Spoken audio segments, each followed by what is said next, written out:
ধর্ষণ কেন হয়? কেন এদেশে ধর্ষণের প্রকোপ বেড়েই চলেছে?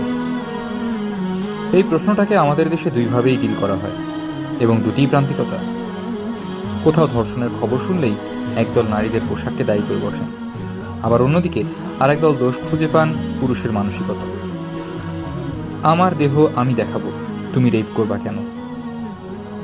ধর্ষণের পেছনের কারণগুলো সময় নিয়ে ভালো মতো বিশ্লেষণ করে কোনো মতামত দেওয়ার মানসিকতা অনুপস্থিত আমাদের মাঝে। আসলে এত সময় কোথায়? ব্যস্ত ডাক্তারের মতো তেমন কিছু না ভেবেই আমরা দ্রুত সিদ্ধান্ত নিয়ে ফেলি, উপসংহার টেনে ফেলি। সমস্যা যাই হোক না কেন, সমাধান একটাই, প্যারাসিটামল 2 বেলা। ধর্ষণের জন্য শুধু নারীর পোশাককে দায়ী করে বসলে ইসলাম বিদ্বেষীদের কোর্টে বল ঠেলে দেওয়া হয়। তারা তখন বাটি চালান দিয়ে হিজাব পরা বা মাদ্রাসার ছাত্রী এমন কোনো বোনের নির্যাতনের খবর নিয়ে আসবে, তারপর দাঁত কেলিয়ে জিজ্ঞাসা করবে, কই কাঠমোল্লারা, তোমাদের হিজাব নিকাব কি পারলো নারীর নিরাপত্তা দিতে? ওইসব পুরনো আমলের রূপকথা। পর্দা নারীকে নিরাপত্তা দিতে পারে না। এইটা নারীকে 4 দেয়ালের মাঝে বন্দি করে রাখার হাতিয়ার।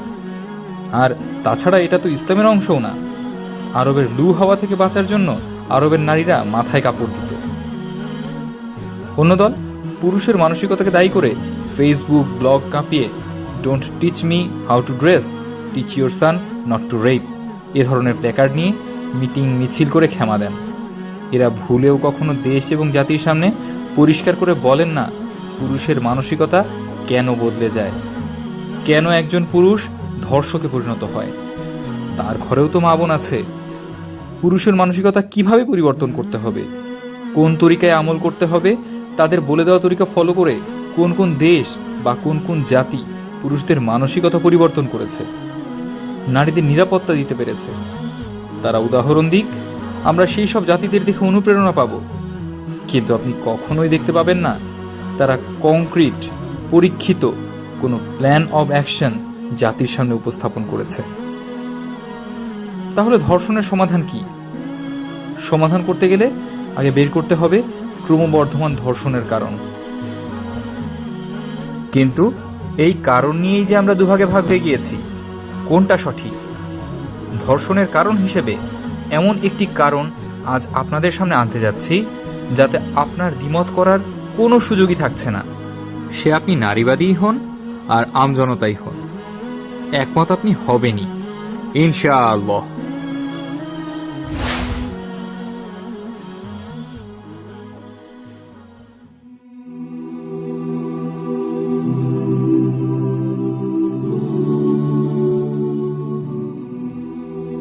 উত্তরপ্রদেশ, ইন্ডিয়া।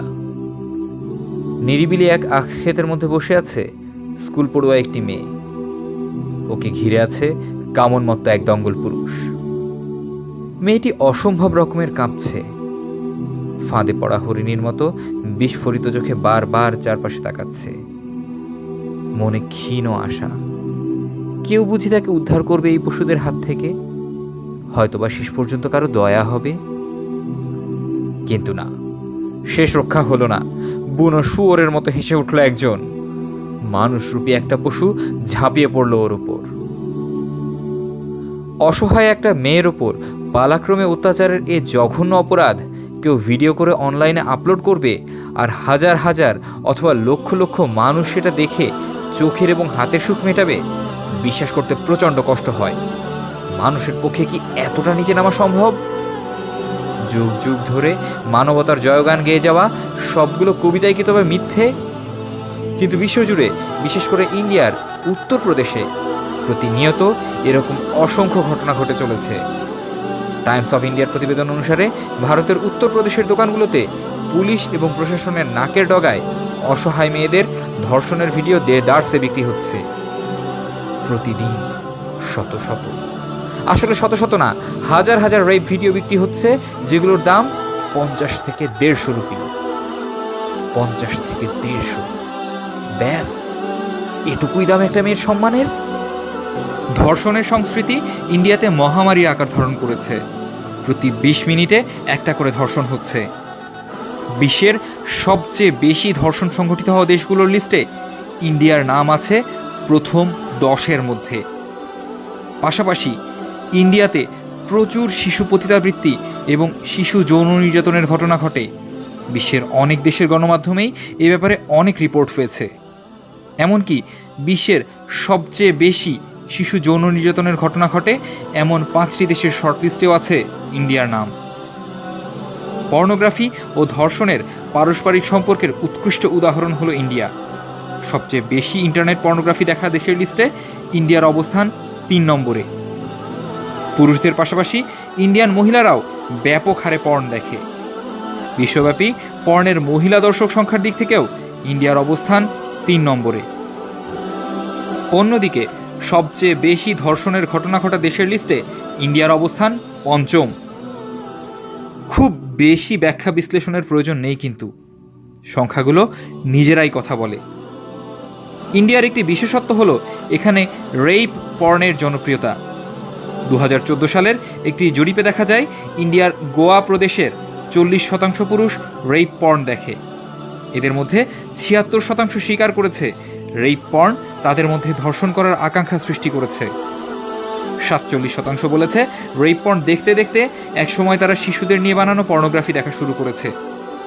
এ জরিপ চালানো হয় 10টি বিশ্ববিদ্যালয়ের আন্ডার গ্র্যাজুয়েট ছাত্রদের ক্ষেত্রে। সুতরাং উচ্চ শিক্ষার অভাব বা এ জাতীয় অজুহাত দেওয়ার কোনো সুযোগই এখানে নেই।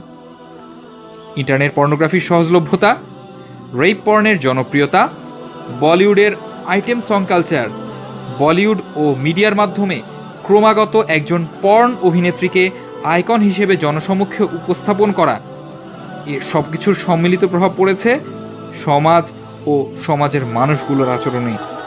আর এভাবেই এসব ফ্যাক্টর ইন্ডিয়ার ক্রমবর্ধমান ধর্ষণের পেছনে ভূমিকা রেখে চলেছে। ধর্ষণ হয়ে যাবার পর ধর্ষক না ধর্ষিতার কাপড় দেয়, তা নিয়ে আমজনতা আর তথাকথিত নারীবাদীদের বিতর্ক চলবেই। শুধু ফিরে আসবে না ধর্ষিতা বোনটির হারানো সম্ভ্রম।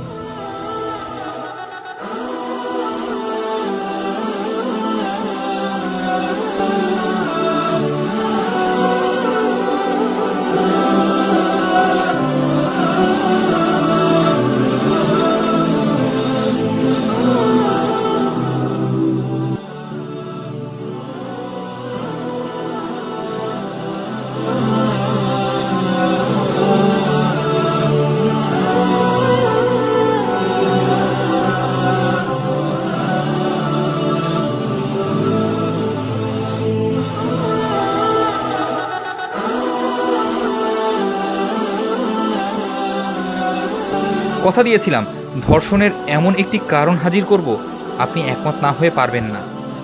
আলহামদুলিল্লাহ, কথা রেখেছি। এবার আপনিও কথা দিন ধর্ষণের এই কারণ সমাধানে আপনিও বদ্ধপরিকর। আসুন না সামাজিকভাবে বয়কট করি বলিউড, তাদের আইটেম সং আর তাদের দোসর মিডিয়াগুলোকে। পর্নোগ্রাফির বিরুদ্ধে সমাজে প্রকাশ্যে মুখ খুলি। না হলে সেদিন বেশি দূরে নয় যেদিন ইন্ডিয়ার মতো আমাদের দেশেও ধর্ষণ একটি অপরাধ নয়, আত্মপ্রকাশ করবে কালচারের অংশ হিসেবে।